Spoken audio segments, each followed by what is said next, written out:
দাবী কৰাটো অতি নিন্দনীয়। আমাৰ ইয়াত আমি সকলো জনগোষ্ঠী একেলগে আমি বসবাস কৰোঁ আৰু আজিলৈকে আমাৰ কোনো বিভেদ ঘটা নাই। আৰু এনেকা আমাৰ জনাত মানে 10জন গুৰুফেলাত দিছে আৰু নজনাত আৰু বহুত আছে। তো আমাৰ এইটো এটা কমিউনিয়েল ক্লেছ লগাৱাৰ বুদ্ধি সিহঁতে কৰিছে আৰু এইটো চক্ৰক চৰকাৰে মানে অতি সোনকালে এইটো মানে ওলাব লাগে আৰু আমাৰ বজাৰৰ দিশে চাই পেলাই এটা ৰাউণ্ড দি ক্লক এটা ডিউটি দিব লাগে পুলিচত, এক্সেকশ্যন ফ'ৰ্চ হ'লেও দিব লাগে, যাতে মানুহে মানে নিৰাপত্তাত মানে অলপ সজাগ হয়। ব্যৱসায়ীসকলে কিমানকৈ টকা দাবী কৰিছে?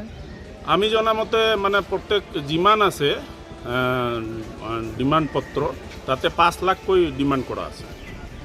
গৰুফেলা বজাৰত কেইজনক দিছে? গুৰুফেলা বজাৰত কালিলৈকে জনা হিচাপত আমি 10জনৰ নাম পাইছিলোঁ আৰু বহুত হয়তো ভয়তে এইটো মানে কিবা কৰা নাই, আৰু হ'ব পাৰে, বাঢ়িবও পাৰে।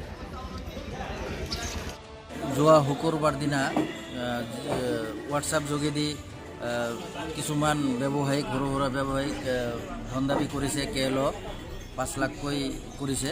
এইটো দুৰ্ভাগ্যজনক কথা।